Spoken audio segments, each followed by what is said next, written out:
우리가 이전 설교들을 통해서 배웠듯이 고린도 교회와 바울 사이에는 어떤 긴장감이 있었습니다.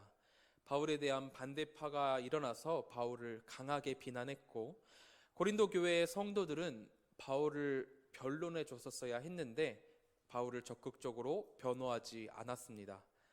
이것을 전해 들은 바울은 크게 실망을 했던 것 같아요. 그래서 지금은 전해 내려오고 있지 않은 이 혹독한 편지라는, 고린도 후서 전에 보낸 이 혹독한 편지를 써서, 혼내는 편지를 써서 바울에 대한 비난자를 적절하게 조치하도록 요구했습니다. 그렇게 요구함으로 고린도 교회의 결백과 바울에 대한 사랑을 입증하도록 요구했죠. 다행히도 고린도 교회의 성도들은 바울의 요구를 전심으로 받아들여서 그들을 적절히 조치했습니다. 비방자들을 적절히 조치를 했습니다. 그리고 이 이야기를 전해 들은 바울은 크게 안심하고 기뻐하면서 우리가 이렇게 3주째 나누고 있는 이 고린도 후서를 쓴 것이죠. 이 편지를 통해서 전에 혹독한 편지에 대한 위로와 따뜻한 마음을 전달하고 있는 것입니다. 특별히 오늘 3장에 보면은 이전에 바울 반대자들이 바울에 대해서 비판할 때 어떤 비판을 했는지를 알 수 있습니다. 3장 1절을 보면은 이렇게 나와 있습니다.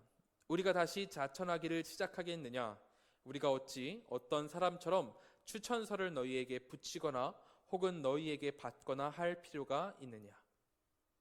고린도 교회의 거짓 교사들, 그리고 바울의 반대파들은 바울의 사도권에 대해서 의심이 있었던 것 같습니다. 바울의 권위에 대해서 의심을 가지고 이것을 비판했던 거죠. 왜냐하면 이 시대의 권위는 보통 추천서를 통해서 전달되었기 때문입니다. 한 권위 있는 이가 추천서를 써서 보내주면 그것을 통해서 내가 권위 있는 사람의 이러한 추천서를 받아왔으며 그래서 나는 믿을 만한 사람이다, 이렇게 증명할 수 있게 되는 거였기 때문입니다. 이와 같은 이유로 바울 사도도 성경 내에서 수많은 추천서를 보냈던 것을 볼 수 있습니다. 로마서 16장 1절을 보면은 이렇게 나와 있습니다. 내가 겐그레아 교회의 일꾼으로 있는 우리 자매 베베를 너희에게 추천하노니. 이렇게 어떤 사람이 자신을 증명할 때 이런 추천서를 보내주는 것, 보여주는 것은 성경 시대의 일반적인 문화였던 겁니다. 그런데 문제는 바울의 반대자들은 바울이 고린도 교회에 와서 교회를 세울 때 이런 추천서를 우리에게 보여준 적이 없으니 그의 권위에는 심각한 문제가 있다고 주장했다는 점입니다. 그리고 심지어 어떤 거짓 교사는 예루살렘의 사도에게 받은 추천서를 실제로 가지고 왔던 것 같아요. 그래서 그런 것들을 성도들에게 보여주면서 바로 나는 이렇게 권위 있는 사람의 추천서를 받아서 이렇게 사역을 하고 있는데 저 바울이라는 사람은 아무런 추천서도 없이 그냥 사역을 하고 있다. 이게 말이 되느냐? 이렇게 이야기를 하면서 고린도 교회 내에서 불화를 일으키고 있었던 거죠. 바울은 이런 비판에 이렇게 반박을 합니다. 3장 2절의 말씀입니다. 너희는 우리의 편지라 우리 마음에 썼고 뭇사람이 알고 읽는 바라. 바울은 이러한 도전에 내가 어떤 이들처럼 추천서를 붙여서 나를 증명해야 할 필요가 있겠냐고 되묻습니다. 그럴 필요가 없기 때문이죠. 왜냐하면 고린도 교회 성도 여러분 모두가 자신의 추천서이기 때문이라는 겁니다. 우리가 추천서를 받아서 제출하는 이유는 우리가 앞에 있는 이 추천서를 준 사람을 내가 누구인지를 모르기 때문입니다. 이 사람이 어떤 학력을 가졌고 어떤 경험을 했구나라고 이력서를 받아서 문서로 확인해 볼 수는 있지만 그 문서로는 이 사람이 어떤 인성을 지녔고 믿을 만한지에 대해서는 100% 알아낼 수가 없기에 우리는 추천서를 받습니다. 다른 사람이 이 사람을 평가한 추천서를 받죠. 이 사람에 대해서 좀 더 정확하게 알고자 신분을 증명할 수 있는 이 권위자로 평가해 주시기를 부탁하고 믿을 만한 사람인지를 증명해 주기를 요구하는 겁니다. 그런데 반대로 이번에는 만일 한 부모가 카페를 한다고 생각을 해보겠습니다. 한 사람이 카페를 하는 거예요. 그 카페에서 일을 할 사람이 필요해가지고 자신의 아들이나 딸을 알바로 써야 하는 그런 상황이라고 생각해 보겠습니다. 그러면 이 상황에서 카페의 주인인 부모가 자신의 아들, 딸에게 추천서를 가지고 오라고 할 필요가 있을까요? 아마 그럴 필요는 없을 겁니다. 추천서를 가져오라고 하는 게 도리어 웃긴 일이겠죠. 자신의 손으로 키운 자녀에게 추천서를 가져와서 너가 어떤 사람인지를 증명해봐라 이런다는 것은 참 이상한 일일 겁니다. 왜냐하면 부모는 자신이 키운 자녀를 이미 잘 알고 있기 때문에 그들의 인성이나 성실도를 알아서 믿고 신뢰할 수 있기 때문입니다. 그런데 문제는 이러한 이상한 일이 고린도 교회와 바울에게서 일어났던 겁니다.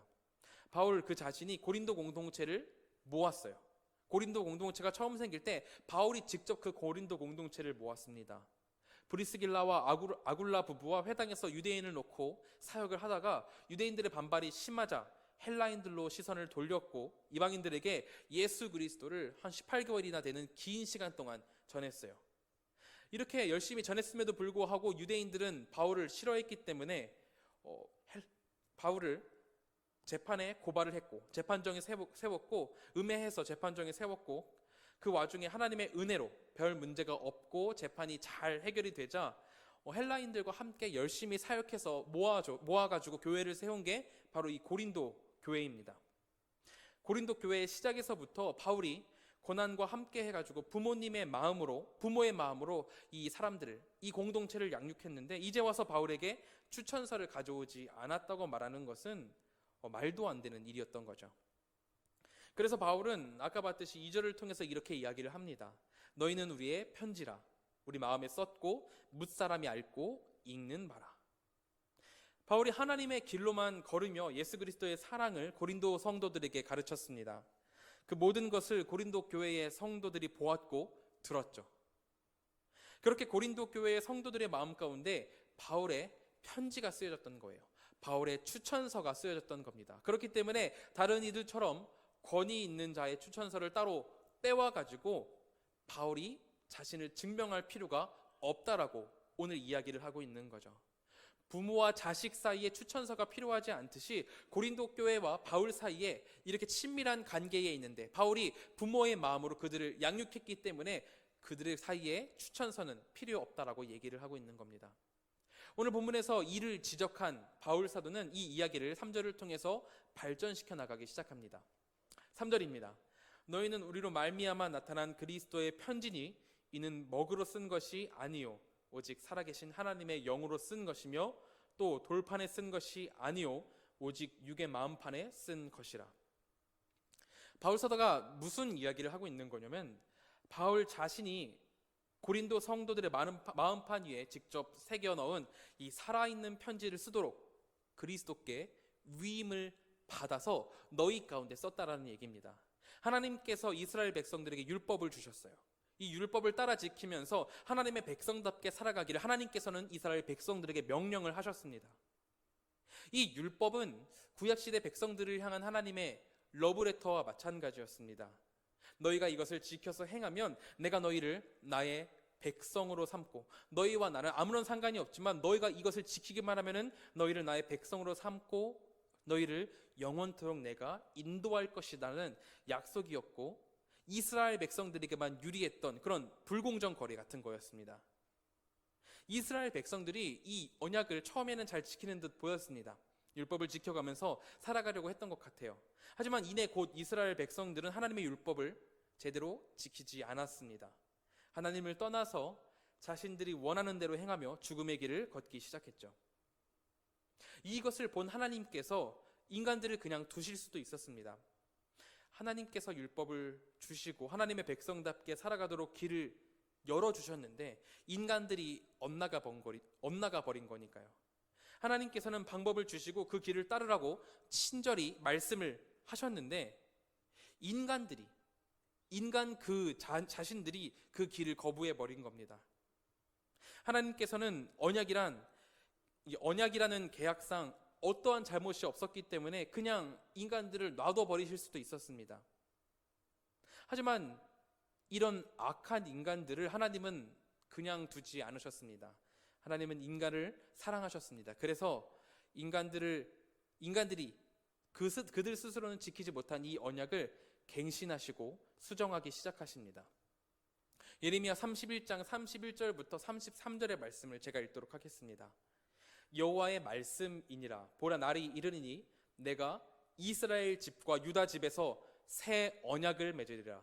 이 언약은 내가 그들의 조상들의 손을 잡고 애굽 땅에서 인도하여 내던 날에 맺은 것과 같지 아니할 것은, 내가 그들의 남편이 되었어도 그들이 내 언약을 깨트렸습니다.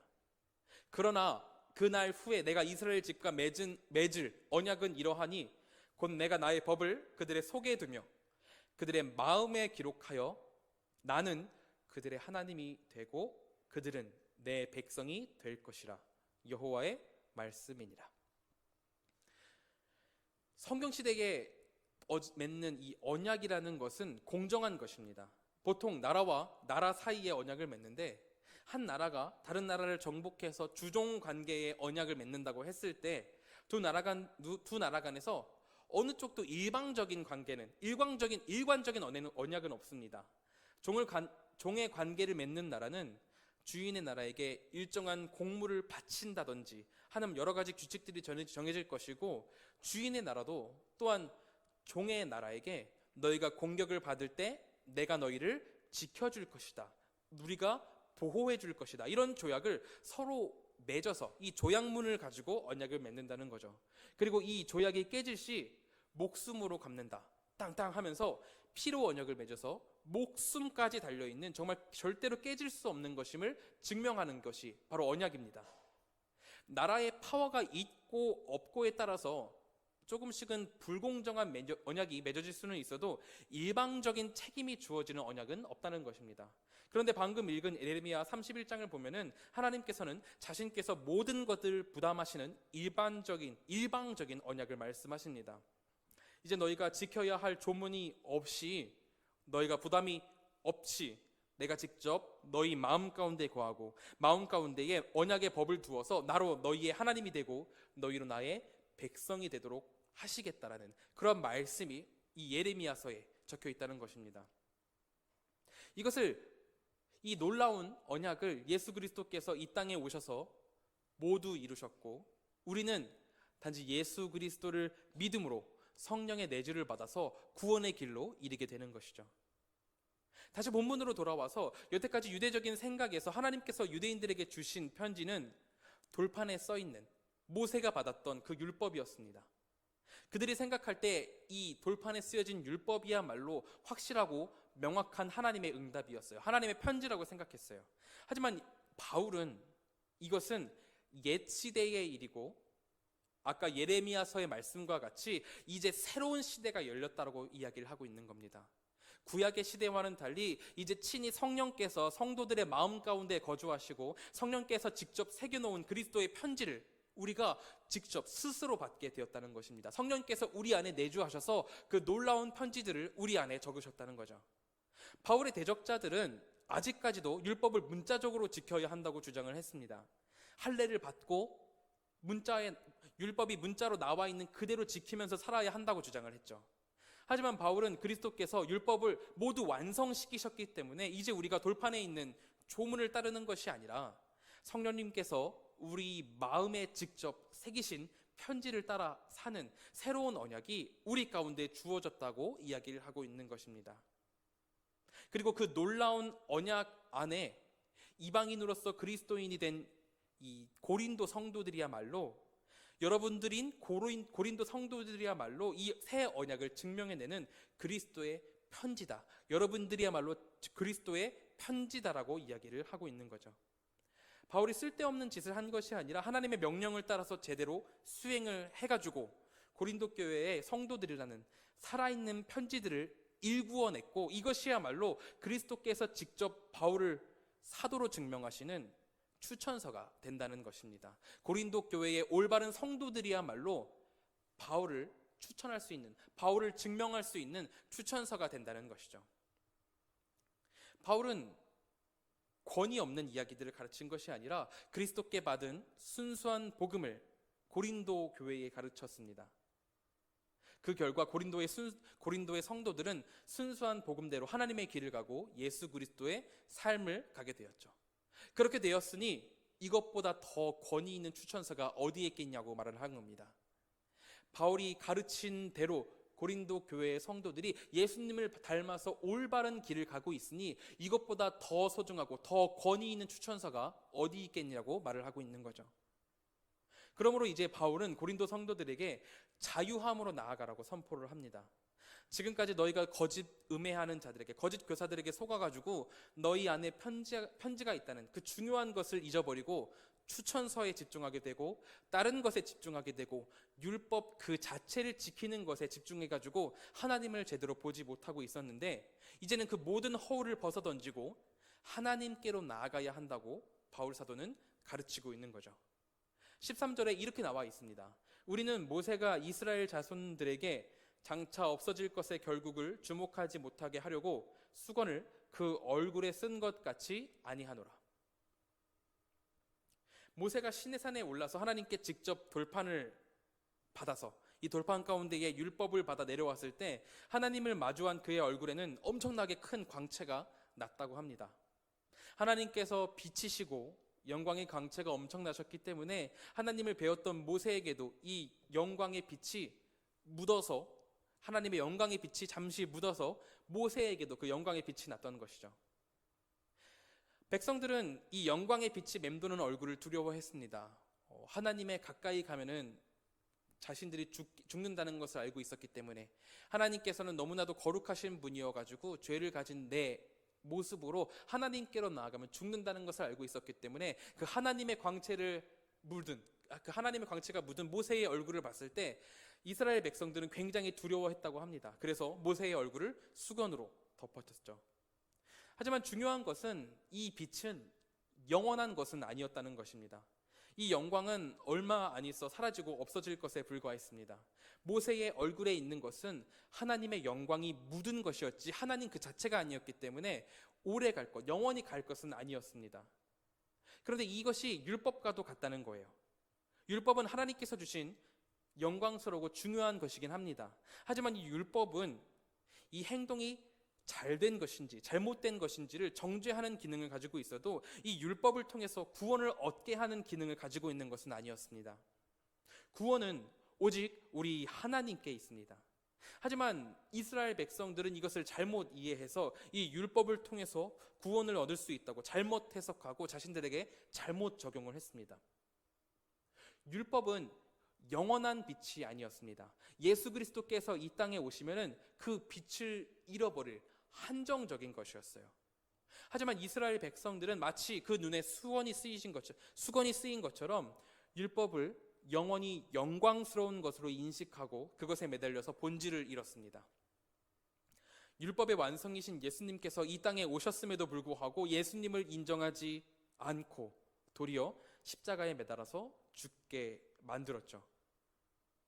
그 이후로 예수님께서 부활하셔가지고 많은 이들의 앞에 서서 보이시고 증거하셨음에도 불구하고 유대인들은 예수님을 믿지 않았습니다. 또한 어떻게 해서 그리스도께로 돌아선 이들 가운데에서도 수건이 벗어지지 않은 자들이 있었던 것 같습니다. 그들은 예수님을 믿는다고 하면서도 율법을 예수님만큼 중요한 위치에 두고 영광스러운 것으로 여겼습니다. 예수님께서 오셔서 율법을 완성시켜가지고 그 빛이, 율법이 가지고 있던 그 빛이 이미 다 꺼졌음에도 불구하고 모세가 가지고 있던 얼굴의 빛이 시간의 지남에 따라 다 없어진 것 같이 그 율법이 가지고 있던 빛이 예수님의 완성으로 인해서 다 없어졌음에도 불구하고 이 유대인들은 여전히 그것에 매달려서 구원을 위한 주요한 길로 여겼어요.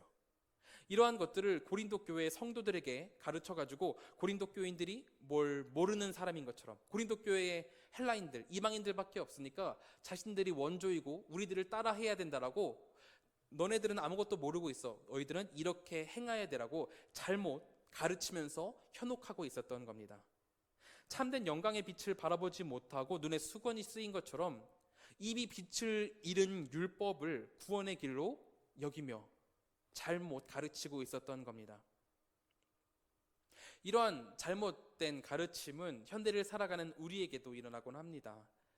바울의 대적자들이 고린도 교회의 성도들에게 다른 영광의 빛을 바라보라고 속삭였던 것처럼 세상은 우리에게 정말로 많은 수단들을 통해, 매체들을 통해서 이 모든 것들을 우리의 귀에 대고 속삭입니다.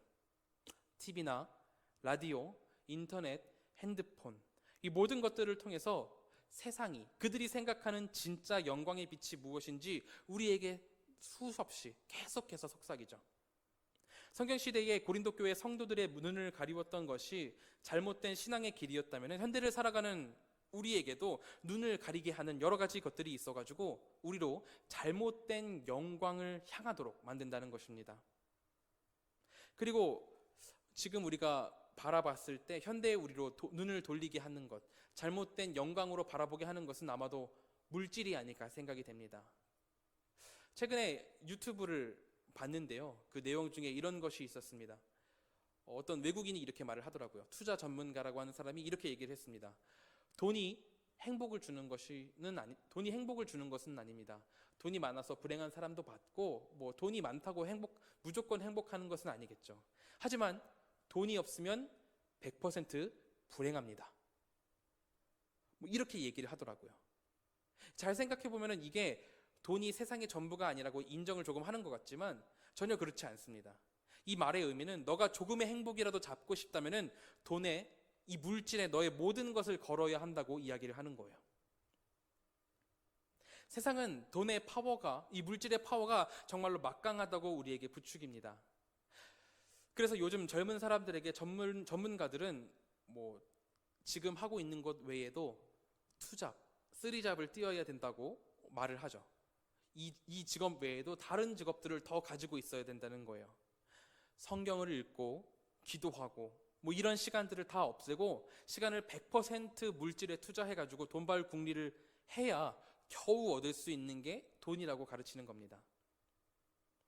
우리가 성경을 읽고 기도해야 될 그 시간에 주식을 하고 인터넷에다가 작은 쇼핑몰을 차려가지고 두 번째 잡, 두 번째 일, 세 번째 일을 가져야 한다고 우리 젊은 사람들한테 계속해서 가르칩니다. 잠자는 시간 빼고 모든 시간을 돈을 어떻게 불려나갈 것인지에 대해서 궁리가 필요하다고 가르치죠. 그렇게 해야만 부자가 될 수 있다. 그렇게 하면 돈 많이 벌어서 그제서야 너의 행복을 겨우 보장할 수 있게 된다라고 이야기를 합니다. 돈이라는 영원히 영광스러운 빛을 향해서 쉴 틈 없이 달려나가야 된다고 우리에게 강요한다는 것입니다. 하지만 성경은 우리에게 무엇이라 말하고 있을까요? 세상은 계속해서 우리에게 세상이 생각하는 그 영광을 따르라고 하는데 그 상황에서 우리는 무엇을 어떻게 행동해야 되는 것일까요? 바울은 16절을 통해서 이렇게 이야기를 합니다. 그러나 언제든지 주께로 돌아가면 그 수건이 벗겨지리라. 세상은 말을 합니다. 너가 일말의 행복이라도 얻고 싶다면 돈을 따르라. 하지만 우리 주님은 하나님을 의지하고 예수님을 따르는 것이 가장 중요하다라고 말씀을 하십니다. 그리고 이제 수건을 벗어 진정한 영광을 바라보며 제대로 된 행복을 찾으라고 말씀을 하시죠. 세상이 말하는 물질은 일말의 행복만을 줄 수 있지만 행복할 퍼센트에 대해서 이렇게 하면 행복할 수도 있다라고 얘기를 하고 완전하고 영원한 만족을 줄 수가 없지만 우리는 주님 곁에 있을 때, 우리가 주님 곁에 있을 때 우리는 100% 완전한 충족을 느끼고 만족을 경험할 수 있습니다. 바울은 17절을 통해서 또한 이렇게 이야기를 합니다. 주는 영이시니 주의 영이 계신 곳에는 자유가 있느니라. 세상이 말하는 영광은 그 영광을 차지하기 위해서 도리어 나의 몸을 속박해야 됩니다. 돈을 더 벌어야 된다는 속박, 행복하기 위해서 내가 돈을 더 벌어야 된다는 속박, 아니면 세상적인 뭔가를 더 해야 된다는 속박이 오히려 더 생기죠. 하지만 우리가 주님의 영과 함께 할 때 우리는 자유를 느끼고 만족을 경험하게 됩니다. 그러므로 오늘 우리 함께 예배하는 한가람 공동체가, 모든 한가람의 성도님들이 성령님을 마음에 모신 그리스도의 편지가 되기를 소망합니다. 그리스도와 함께 걷는 우리가 되길 소망합니다. 그리스도의 편지가 되어서 이 세상이 줄 수 없는 충만함을 느끼고 또한 그리스도의 편지를 또 누군가에게 전달할 수 있는 우리가 되기를 소망합니다. 그때에 우리는 진정한 행복을 느끼고 그 행복 가운데에서 하나님의 길로 행할 수 있게 될 것입니다. 우리가 이것을 기억하며 또 한 주를 살아갈 수 있었으면 좋겠습니다. 기도하겠습니다.